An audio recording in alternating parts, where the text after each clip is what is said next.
his own freedom from enslavement in Versailles, Kentucky, and continued through JB's life as a successful business owner and hotelier in Tulsa, Oklahoma. It was by reading this memoir that I understood a part of family history that had only been spoken about in whisper. The Tulsa race massacre that had destroyed our family business and criminalized our patriarch, J.B. Stratford.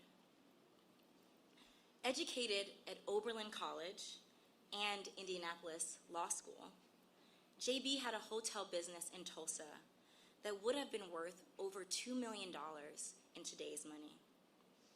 His hotel, the 54-room Stratford Hotel on the historic Greenwood Avenue, was sacked and burned to the ground during the Tulsa Race Massacre of 1921, along with over 30 square blocks of Black-owned property, causing him to flee to Kansas and later to Chicago to save his own life.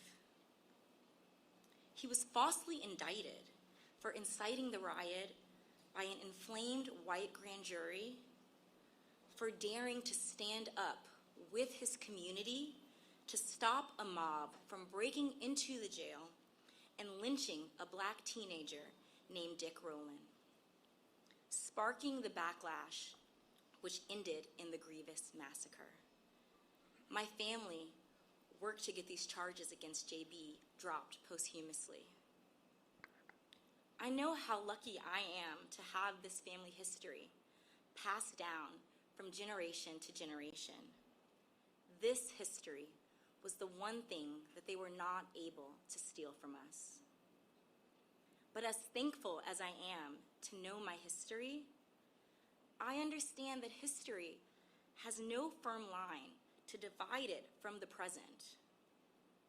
Just as there are survivors still with us today from this tragic event, the mentality of the mob to declare that there would never again be another Black Wall Street in Tulsa, that mentality also still survives in many institutions and unfortunately in many people's hearts.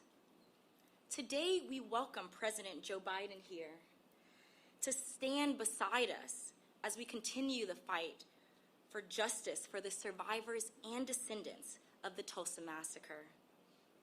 He understands that as a nation, we are and we must be strong enough to confront the dark periods of our history with a bold agenda of equity, repair, and healing. J.B. Stratford died without seeing justice for the crimes against him and his community.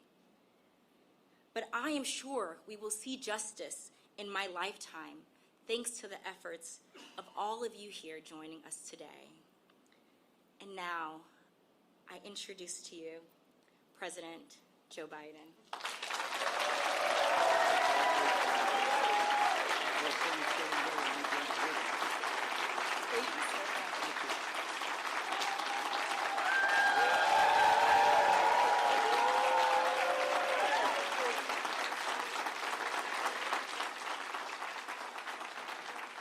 Thank you. Please, if you have a seat, sit down.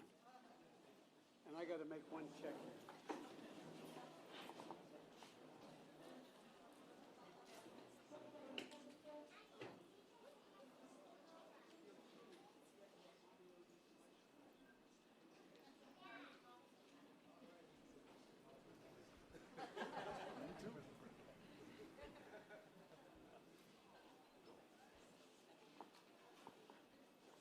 I just had to make sure the two girls got ice cream when this is over. Imagine how excited you'd be when you're 4, 5, almost 5 years old, coming to hear a president speak. My Lord. In my faith, we call that purgatory. Lauren, thank you for that gracious introduction. And in case you were wondering, in Delaware, we're a small state. We have the 8th largest Black population in America, and we have one of the most talented members of Congress. And so if I didn't walk around and pay my tribute to Lisa Blunt Rochester, my congresswoman, immediately, that would... How are you, Rev? Good to see you. We've got a distinguished group of people here, and I want to thank Lauren for sharing the powerful story and for helping the country understand what's happening here. And to all the descendants here today, and to the community and civil rights leaders and members of the Congressional Black Caucus that are here, thank you for making sure we all remember, that we never forget. You know, there's a verse in 1 Corinthians that says, "For now we see in a mirror dimly, but then face to face, now I know in part, then I shall know fully."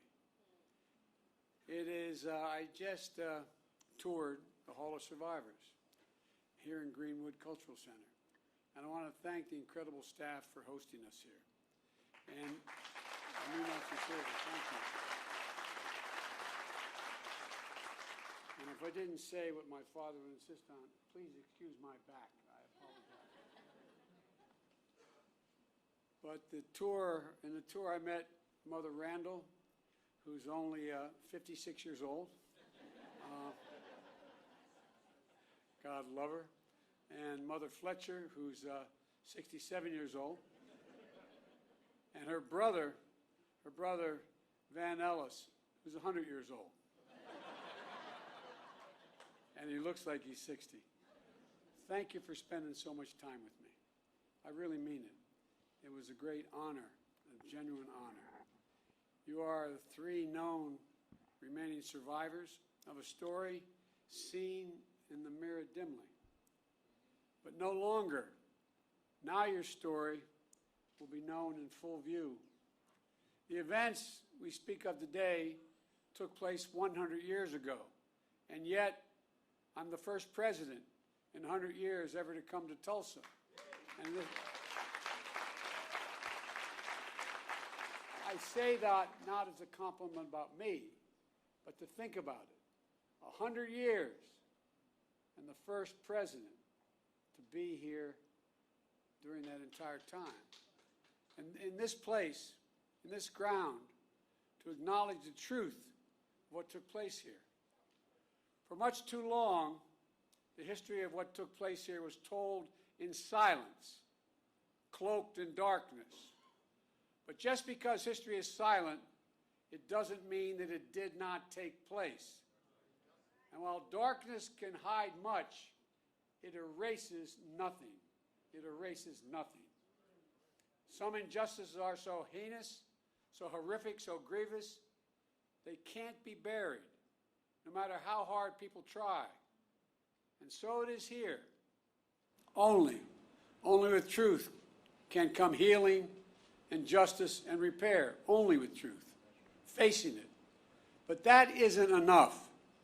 First, we have to see, hear, and give respect to Mother Randall, Mother Fletcher, and Mr. Van Ellis.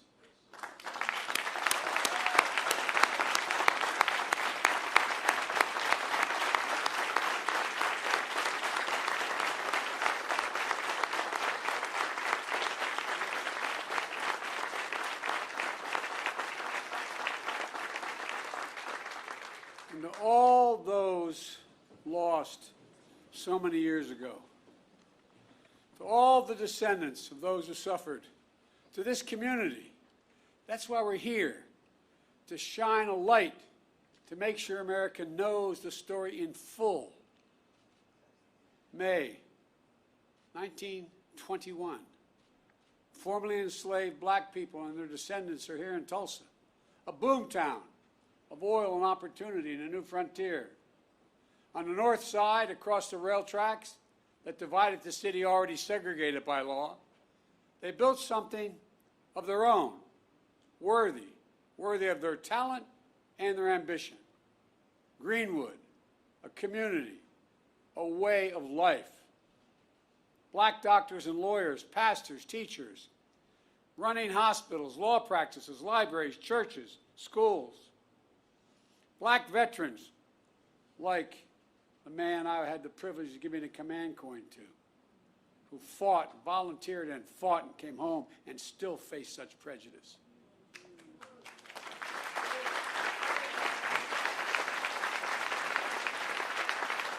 Veterans have been back a few years helping after winning the First World War, building a new life back home with pride and confidence. Where a mom and there were at the time, mom and pop black diners, grocery stores, barbershops, tailors, the things that make up a community. At the Dreamland Theater, a young black couple holding hands, falling in love. Friends gathered at music clubs and pool halls, at the Monroe family roller skating rink. Visitors staying in hotels like the Stratford. All around, black pride shared by the professional class and the working class, who lived together side by side for blocks on end. Mother Randall was just 6 years old. 6 years old, living with her grandma. She said she was lucky to have a home and toys and fortunate to live without fear. Mother Fletcher was 7 years old, the second of 7 children, the youngest being Mr. Van Ellis, who was just a few months old. The children, former sharecroppers, when they went to bed at night in Greenwood, Mother Fletcher says they fell asleep rich in terms of the wealth, not real wealth, but a different wealth, a wealth in culture and community and heritage. But one night changed everything. Everything changed. While Greenwood was a community to itself, it was not separated from the outside. It wasn't everyone, but there was enough hate, resentment, and vengeance in the community. Enough people who believed that America does not belong to everyone and not everyone is created equal. Native Americans, Asian Americans, Hispanic Americans, Black Americans, a belief enforced by law, by badge, by hood, and by noose that speaks to that lit the fuse. It lit it by the spark that it provided. A fuse of fury was an innocent interaction that turned into a terrible, terrible headline allegation of a black male teenager attacking a white female teenager.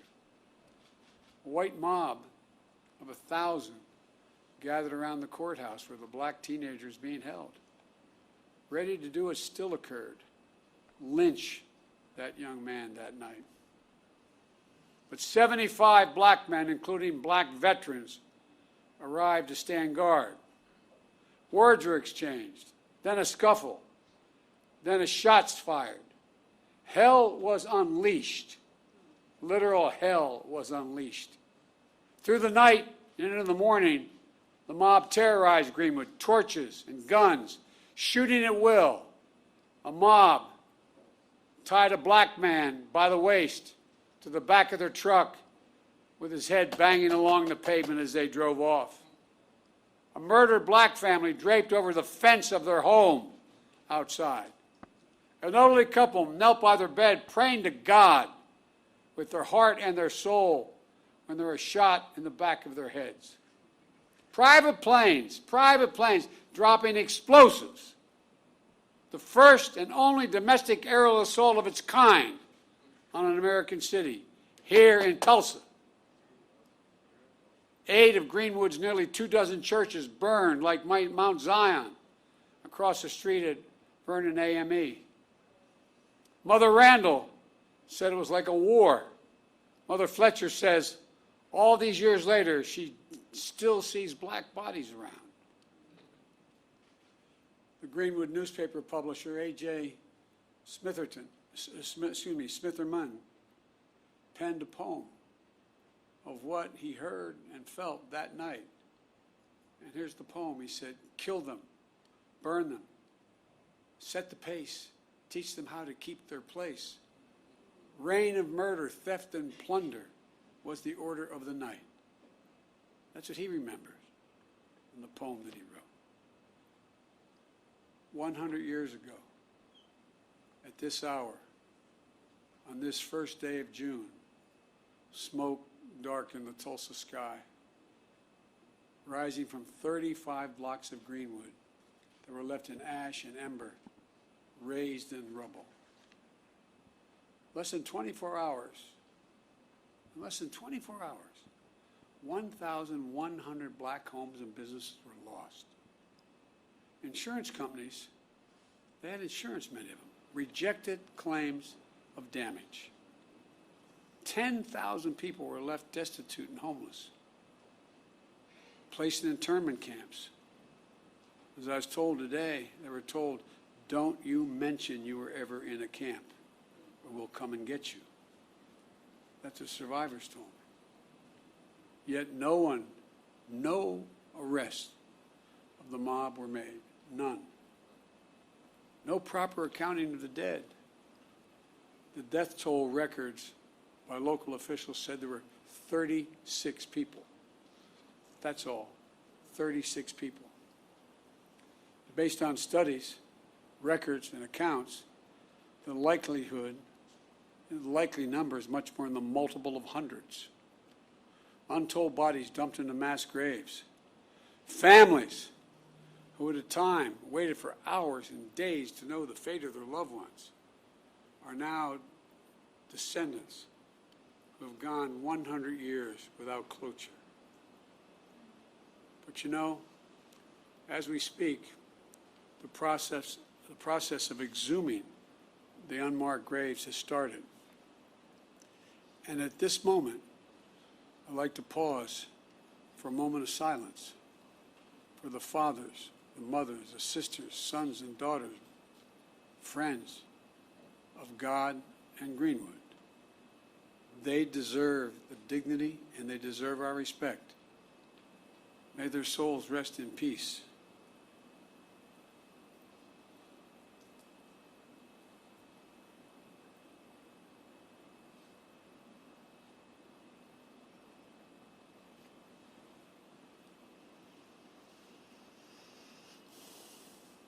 My fellow Americans, this was not a riot. This was a massacre.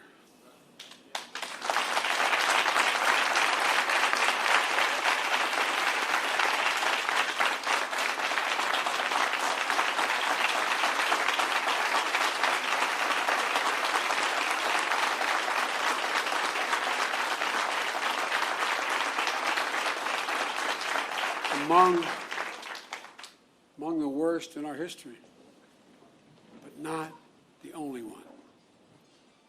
And for too long, forgotten by our history. As soon as it happened, there was a clear effort to erase it from our memory, our collective memories, from the news and everyday conversations. For a long time, schools in Tulsa didn't even teach it, let alone schools elsewhere. And most people didn't realize that a century ago, the second Ku Klux Klan had been founded. The second Ku Klux Klan had been founded. A friend of mine, John Meacham, I'd written when I said I was running to restore the soul of America. He wrote a book called The Soul of America, not because of what I said.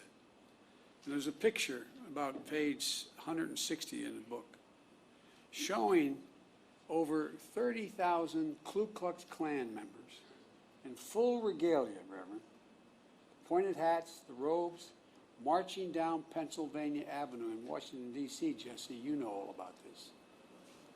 Washington, D.C. If my memory is correct, there were 37 members of the House of Representatives who were open members of the Klan. There were 5, if I'm not mistaken, could have been 7, I think it was 5, members of the United States Senate, open members of the Klan. Multiple governors were open members of the Klan.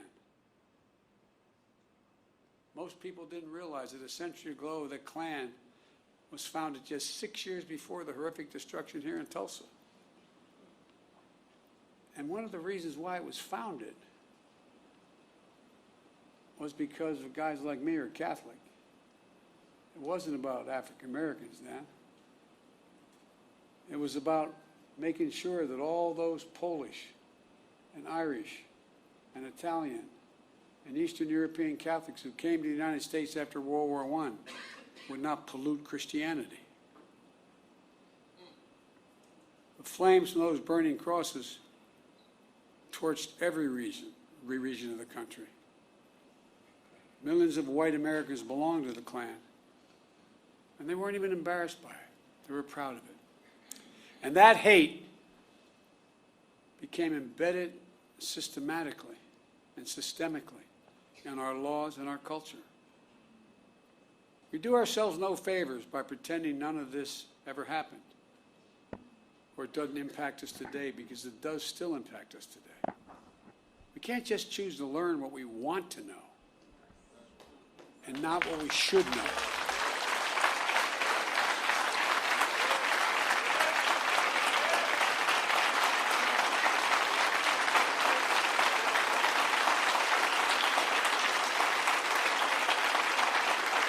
We should know the good, the bad, everything. That's what great nations do. They come to terms with their dark sides. And we're a great nation. The only way to build a common ground is to truly repair and to rebuild. I come here to help fill the silence, because in silence, wounds deepen. And only, as painful as it is, only in remembrance do wounds heal. We just have to choose to remember. We memorialize what happened here in Tulsa, so it can't be erased. We know here, in this hallowed place, we simply can't bury pain and trauma forever. And at some point, there'll be a reckoning, an inflection point, like we're facing right now as a nation.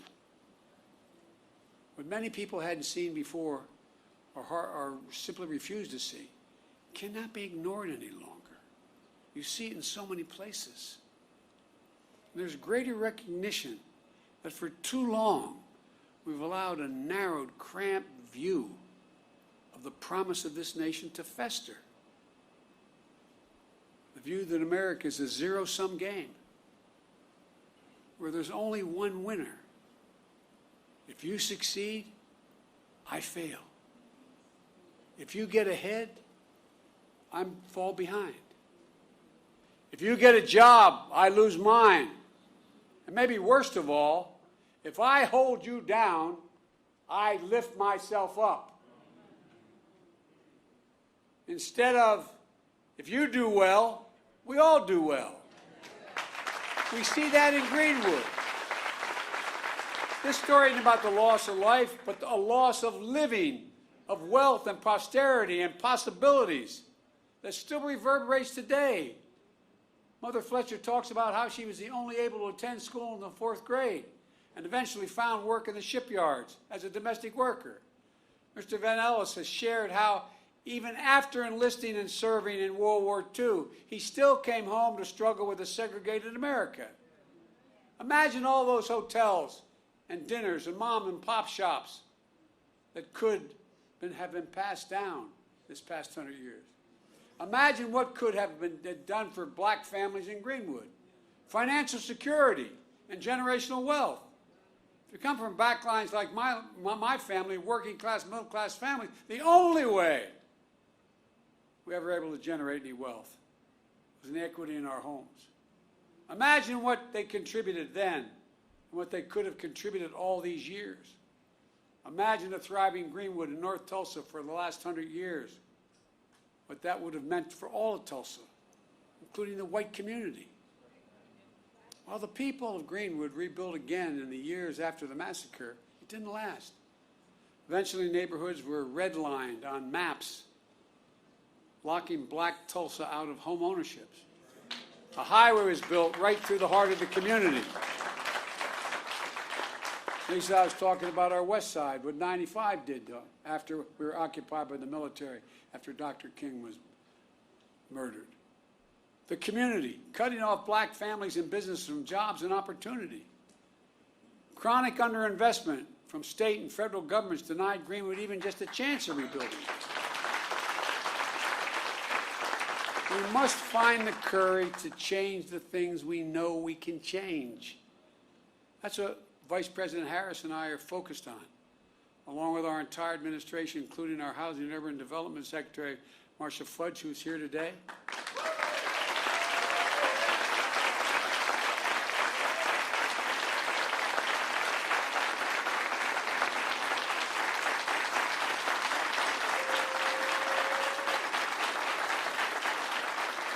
Because today we're announcing 2 expanded efforts targeted toward black wealth creation that will also help the entire community.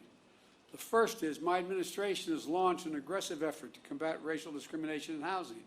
That includes everything from redlining to the cruel fact that a home owned by a black family is too often appraised at a lower value than a similar home owned by a white family.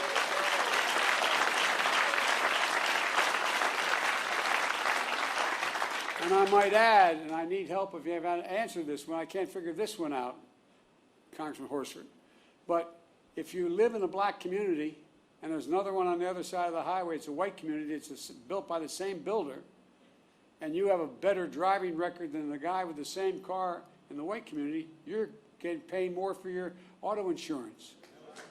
Shockingly, the percentage of black American homeownership is lower today in America than when the Fair Housing Act was passed more than 50 years ago. Lower today. That's wrong. And we're committed to changing that. Just imagine if instead of denying millions of Americans the ability to own their own home and build generational wealth, we made it possible for them to buy a home and build equity into that home and provide for their families. Second, small businesses are the engines of our economy and the glue of our communities.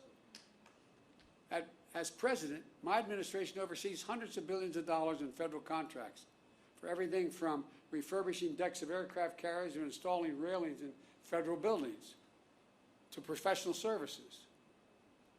We have a thing called, I won't go into it all, but there's not enough time now, but I'm determined to use every taxpayer's dollar that is assigned to me to spend going to American companies and American workers that build American products. And as part of that, I'm going to increase the share of the dollars the federal government spends to small disadvantaged businesses, including black and brown small businesses. Right now it calls for 10%. I'm going to move that to 15% of every dollar spent will be spent on that. I have the authority to do that. Just imagine if instead of denying millions of entrepreneurs the ability to access capital and contracting, we made it possible to take their dreams to the marketplace to create jobs and invest in our communities. The data shows young black entrepreneurs are just as capable of succeeding given the chance as white entrepreneurs are. But they don't have lawyers, they don't have accountants, but they have great ideas. Does anyone doubt this whole nation would be better off from the investments those people make? And I promise you, that's why I set up this National Small Business Administration that's much broader, because they're going to get those loans. Instead of consigning millions of American children to under-resourced schools, let's get each and every child 3 and 4 years old access to school, not daycare, school.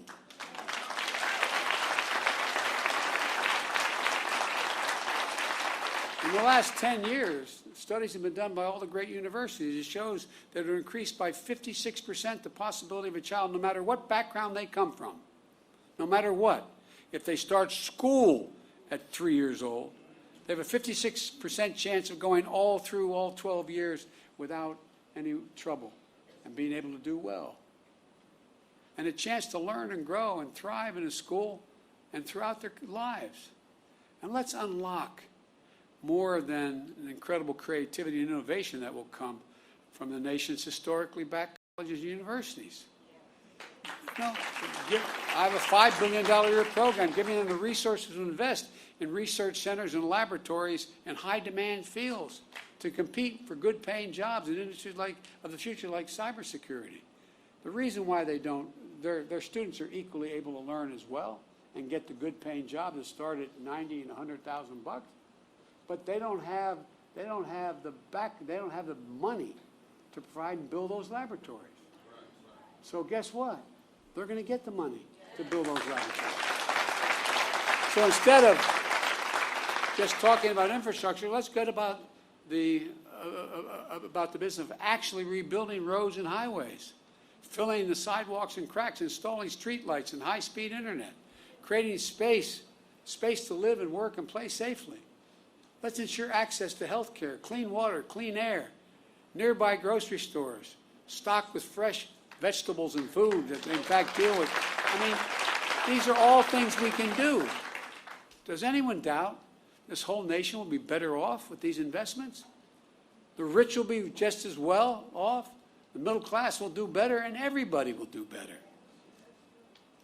It's about good paying jobs, financial stability, and being able to build some generational wealth.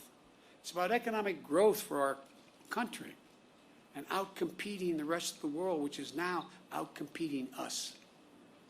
But just as fundamental as any of these investments I've discussed is maybe the most fundamental: the right to vote. The right to vote.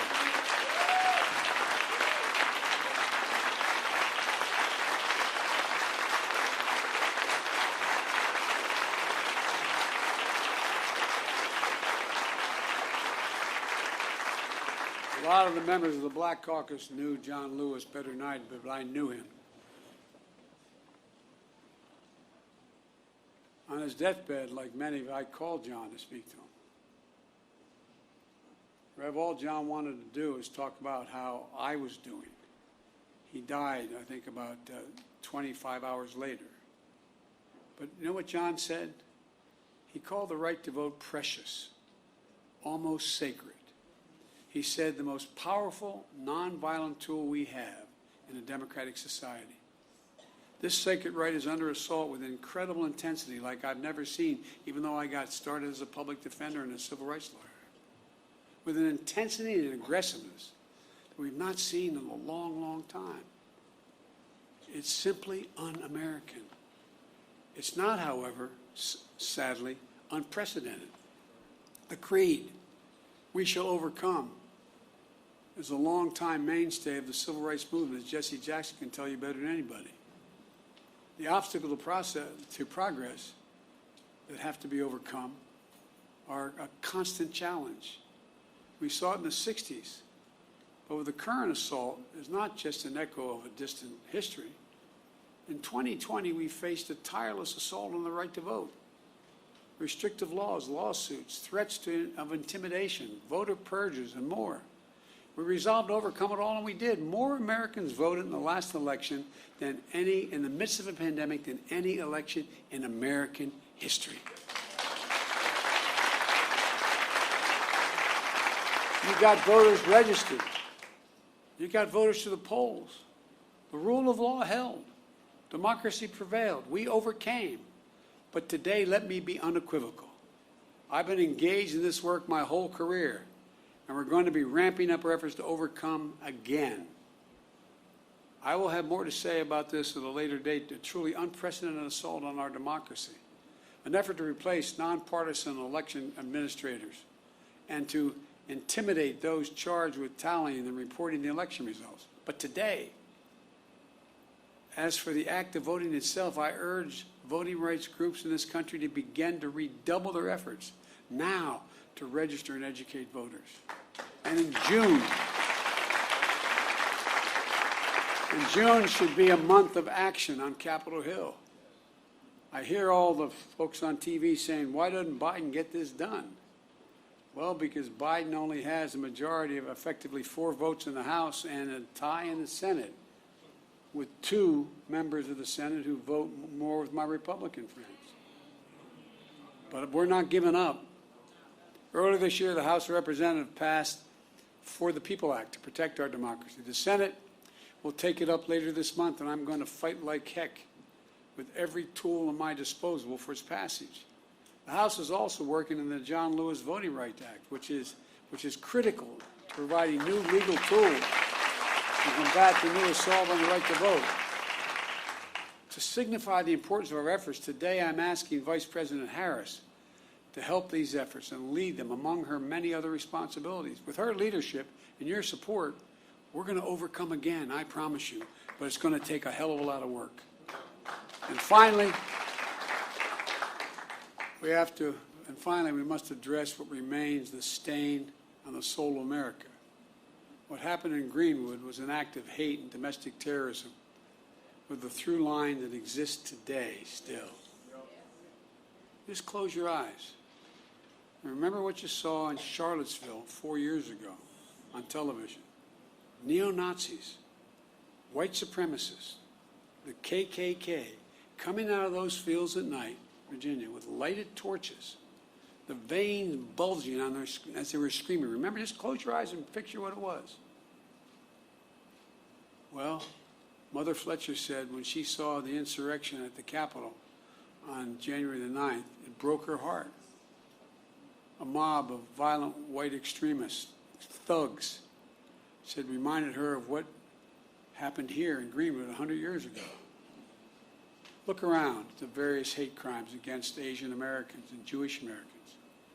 Hate that never goes away. Hate only hides. Jesse, I think I mentioned this to you. I thought after you guys pushed through with Dr. King, the Voting Rights Act and the Civil Rights Act, I thought we were moved. What I didn't realize, I thought we had made enormous progress, and I was so proud to be a little part of it. But you know what, Rev? I didn't realize hate's never defeated. It only hides. It hides. And given a little bit of oxygen, just a little bit of oxygen by its leaders, it comes out of there from under the rock like it was happening again, as if it never went away. And so, folks, we must not give hate a safe harbor. As I said in my address to the joint session of Congress, according to the intelligence community, terrorism from white supremacy is the most lethal threat to the homeland today. Not ISIS, not Al-Qaeda, white supremacists. That's not me. That's the intelligence community under both Trump and under my administration. 2 weeks ago, I signed into law the COVID-19 Hate Crimes Act, which the House had passed, and the Senate. My administration will soon lay out our broader strategy to counter domestic terrorism and the violence driven by the most heinous hate crimes and other forms of bigotry. But I'm going to close where I started. To Mother Randall, Mother Fletcher, Mr. Van Ellis, to the descendants, and to all survivors, thank you. Thank you for giving me the honor of being able to spend some time with you earlier today. Thank you for your courage. Thank you for your commitment. And thank your children, and your grandchildren, and your uncle, and your nieces, and your nephews. To see and learn from you is a gift, a genuine gift. Dr. John Hope Franklin, one of America's greatest historians, Tulsa's proud son, whose father was a Greenwood survivor, said, and I quote, "Whatever you do, it must be done in the spirit of goodwill and mutual respect and even love. How else can we overcome the past and be worthy of our forebears and face the future with confidence and with hope?"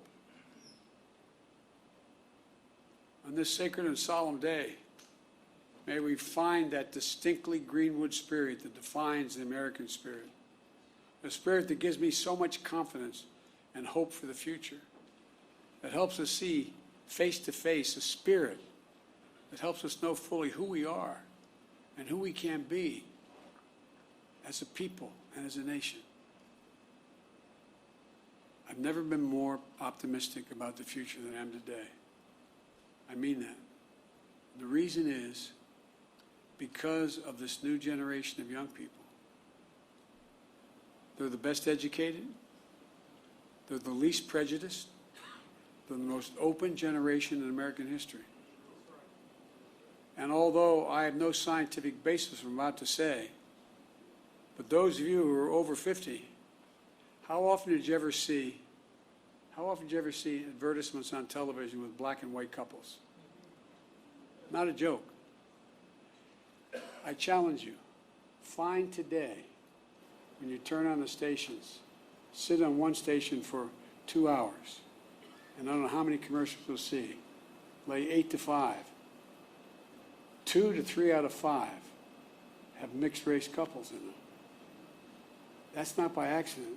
They're selling soap, man. Not a joke. Remember old Pat Caddell used to say, you want to know what's happening in American culture? Watch advertising. Because they want to sell what they have. We have hope. And folks like you, honey, I really mean it. We have hope. But we've got to give them support. We have got to give them the backbone to do what we know has to be done. Because I doubt whether any of you would be here if you didn't care deeply about this. You're sure the devil didn't come to hear me speak. But I really mean it. I really mean it. Let's not give up, man. Let's not give up. As the old saying goes, hope springs eternal.